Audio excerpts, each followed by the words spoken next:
Hi, I'm Milla, and welcome to another Milla's Game Room video. The Nintendo DS is the best-selling, fully handheld console of all time. Even now, it's home to hundreds of Japanese games that have never been ported or localized officially into English.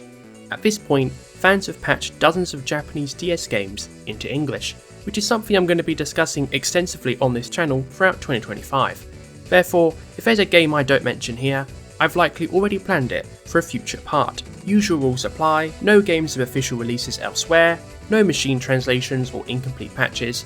Moreover, if any of these games get officially localized in the future, please support the developers. There are so many DS games with fan translations, this video will only just scratch the surface. With all that said, let's get straight into it.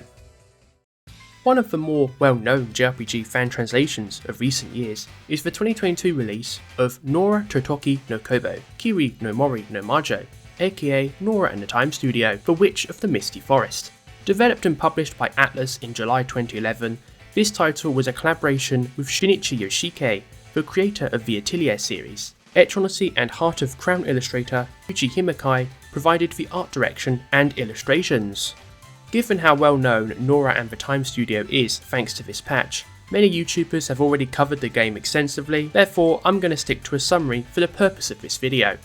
You play as Noora Bandor, a young girl possessing the power to distort time.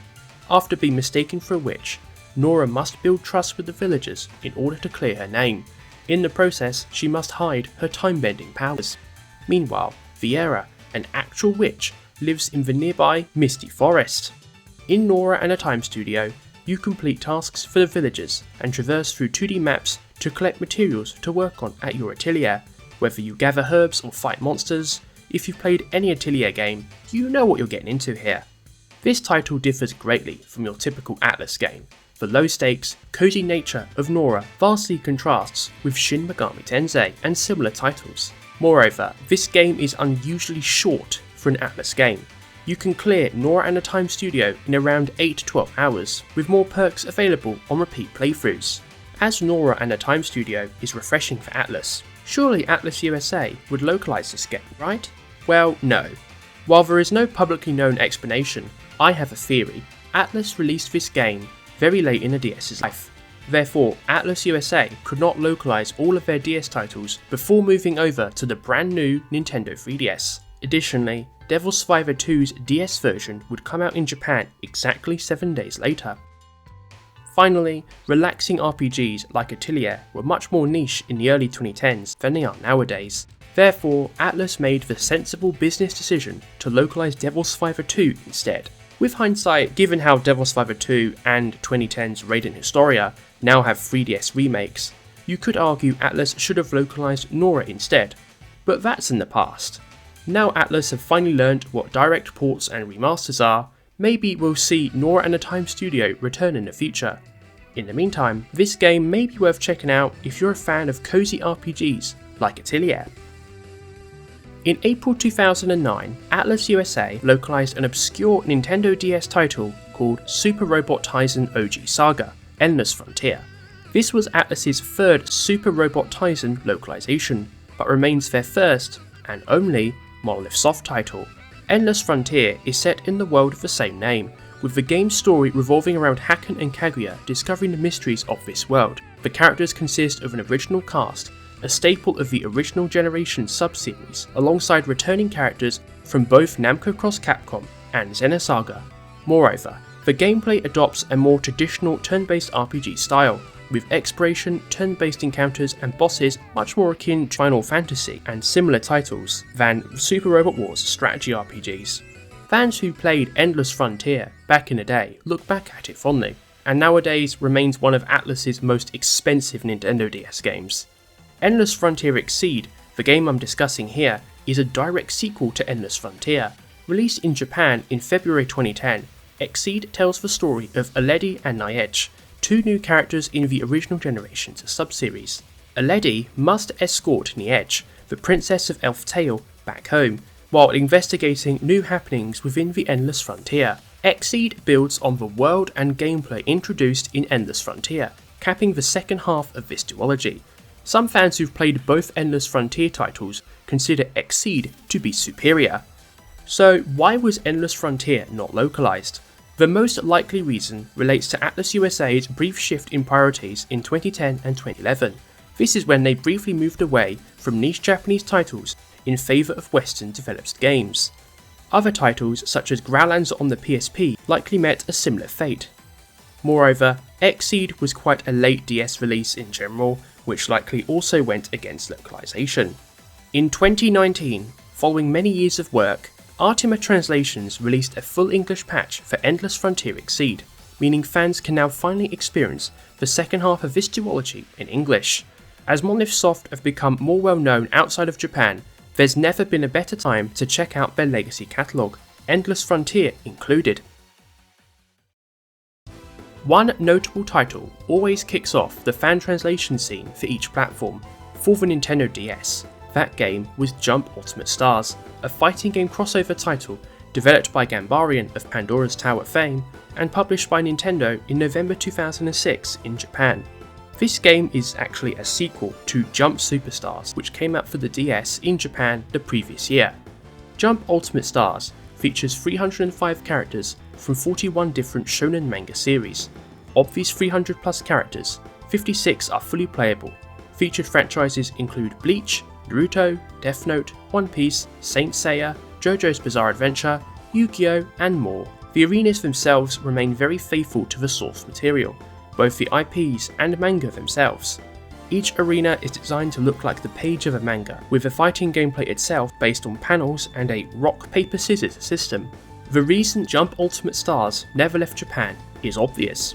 Licensing. The owners of the various franchises here all must consent to their franchises appearing in this game, alongside various other terms, wherever it is released. Each contract is different, so unless you're an industry insider, it's impossible to ever know the full details. However, we can establish a few common threads as outsiders, one of which is that the more parties a developer must negotiate with, the harder it is to overcome licensing issues. Therefore, Jump Ultimate Stars was not viable for localization. However, licensing, alongside the game's lack of text, enabled fans to quickly patch Jump Ultimate Stars within 2 years of the game's Japanese release. In May 2008, Jut Translations published their patch online, meaning fans could play this classic import game in English. Nowadays, publishers overcome licensing issues early in development, long before they officially reveal these titles to the public. This is why Bandai Namco was able to localize the spiritual successor Jump Force. I say was, because Bamco had to delist it due to, you guessed it, licensing issues. One of the most well-known dating sim franchises is Konami's Tokimeki Memorial series.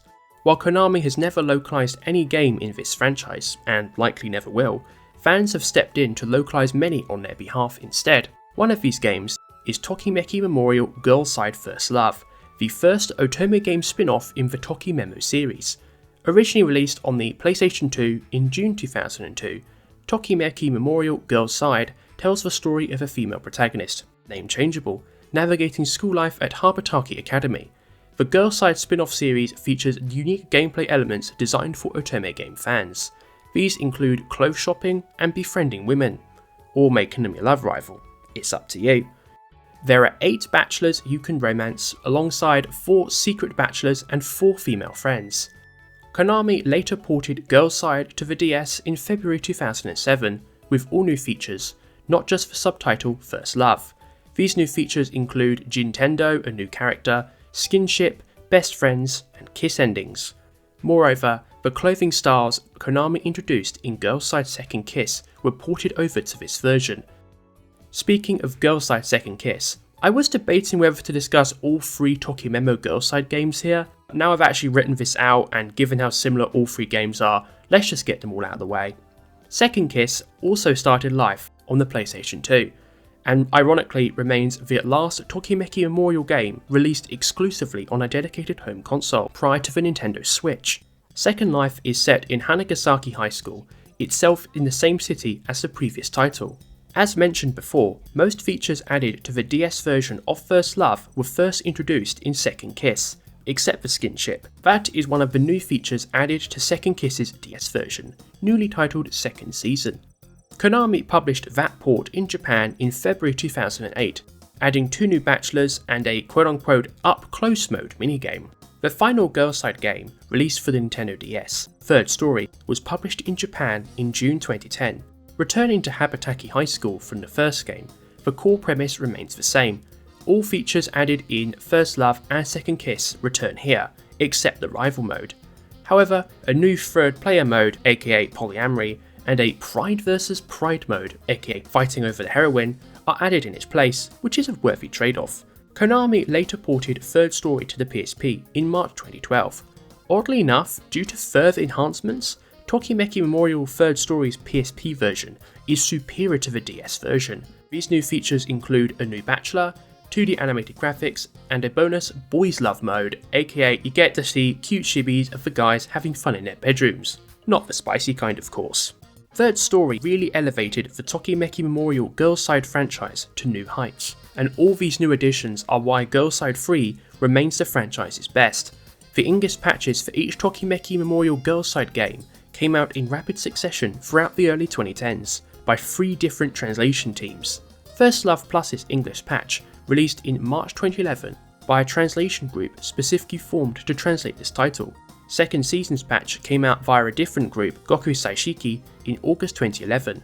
As for Third Story, Otome game modder JJ Jewel, who I've talked about before, released patches for both the DS and PSP versions in June 2015.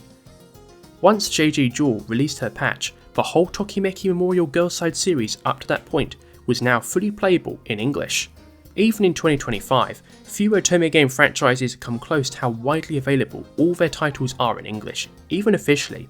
This includes Hakuoki, due to all the Japan-only spin-offs. Situations like this prove how visual fans will band together to translate whole franchises into English in place of official companies. This was also during the visual novel fan translation boom of the late 2000s and early 2010s, before official companies saw massive dollar signs, and it really shows. Even now, many content creators online have covered the Girls' Side games extensively, even if they're not normally into Otome. As for the chances of a localization, I would previously argue it was impossible. While Konami recently ported all 3 Nintendo DS Girls' Side titles to the Nintendo Switch in February 2005, historically they've just never cared for their IPs. Even their big franchises like Metal Gear Solid and Castlevania remain husks of their former selves. As Konami won't give these iconic franchises the love and respect they deserve, what chance does Tokimeki Memorial, a relatively obscure franchise, have? On the flip side, Konami did recently officially localize a Momotaro Dentetsu game for the Nintendo Switch in Asia for the first time. That was more than 3 years after that title initially came out in Japan. Momotaro Dentetsu, much like Tokimeki Memorial, is another iconic Konami franchise from the 1990s. So at this point, I think it's possible, unlikely, but possible, especially if Konami localise the newly announced Tokimeki Memorial remake for the Nintendo Switch. In the meantime, if you seek to explore the depths of Konami's flagship Otome game franchise, these patches are your best option. Much like the Nintendo 3DS, Square Enix have an extensive backlog of Japan-only Nintendo DS titles that never left Japan, both new IP and remakes of classic RPGs. While I plan to cover some of these in future parts, today I want to touch on one you've likely never heard of, Cross Treasures. Developed by Sin Sophia, yes, that Sin Sophia, Cross Treasures is a third-person roguelite dungeon RPG set in a fantasy world. Players are ordered to rescue Princess Sasha by the king. Princess Sasha and her demonic kidnappers were last sighted on an island within the kingdom. The king offers you ownership of the island and a boat to travel there in exchange for rescuing Princess Sasha. With this minimalist story in place, your adventure begins. Regarding gameplay, Cross Treasures is a pretty standard dungeon RPG. Floors are randomly generated, however they will remain the same on repeat visits unless players pay a fee to change the layout. There are 4 classes players can mix and match their party with, alongside a weapon customization system and simple, yet refined, action RPG combat. Interestingly, Cross Treasures is a collaboration title with Japan's popular gaming magazine V-Jump. V-Jump readers had the opportunity to submit ideas for Square Enix and Sin Sophia to consider implementing. Collaborations between game developers and manga/anime magazines happen more often than people think. Another recent example is the Mary Skelter series by Compile Heart and the now defunct Dengeki PlayStation. So, why didn't Square Enix localise Cross Treasures? In a nutshell, it's most likely down to Cross Treasures' collaborative nature. The first aspect of this is licensing, because V-Jump was involved, but we don't know this for sure. The second reason is because Cross Treasures is designed as a cooperative experience. Although Cross Treasures is perfectly playable solo, you must play with other people to get the full experience. There are exclusive items, quests, and worlds. Cross Treasures will only let players experience if they register fellow friends on their Nintendo DS. If you lack friends interested in experiencing multiplayer RPGs with you, you're out of luck, and sadly this was quite common for DS games that were quite niche.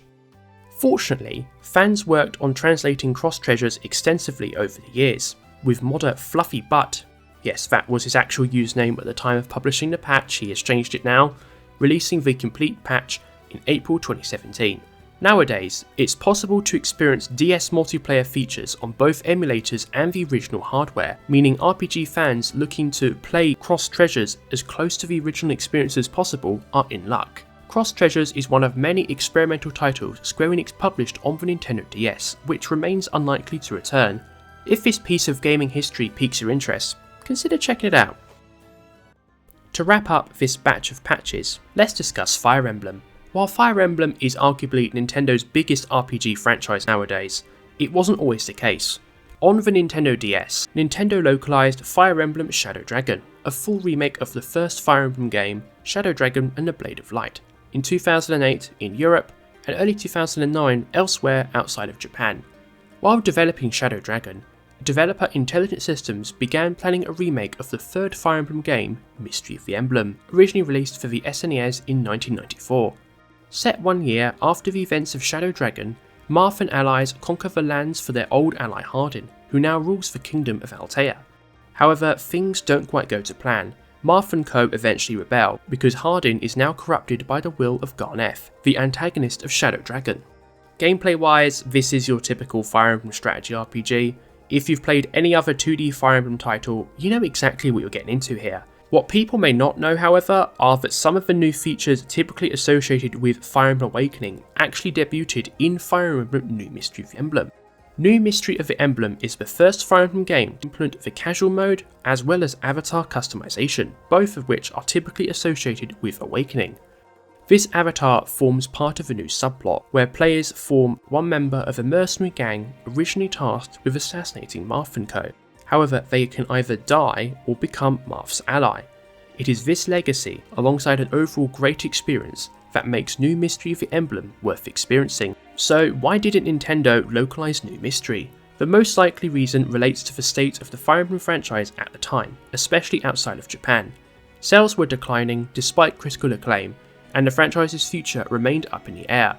Intelligent Systems originally planned Fire Emblem Awakening as a last game in the franchise because of this. The lower sales figures, alongside the game coming out in Japan in July 2010, so another really late DS game, made a localization unviable.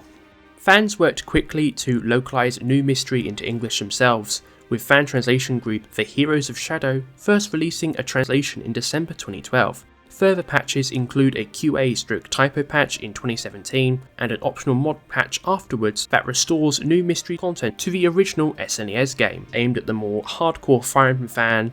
Given Nintendo has still not released the Fire Emblem 4 remake at the time of this video's production, it's unlikely they'll return to New Mystery anytime soon, maybe in the future though. Therefore, if you're a Fire Emblem fan and enjoyed Shadow Dragon, or a video game enthusiast who wants to experience Nintendo's first iteration of a more accessible Fire Emblem, you owe it to yourself to play through this forgotten sequel. Anyway, that's going to do it for today's video. Thank you so much for tuning in to watch it. Please like, comment, subscribe, algorithm boosting stuff. Consider becoming a channel member if you can afford to do so and want to. Thank you so much. Have a lovely day. Bye bye.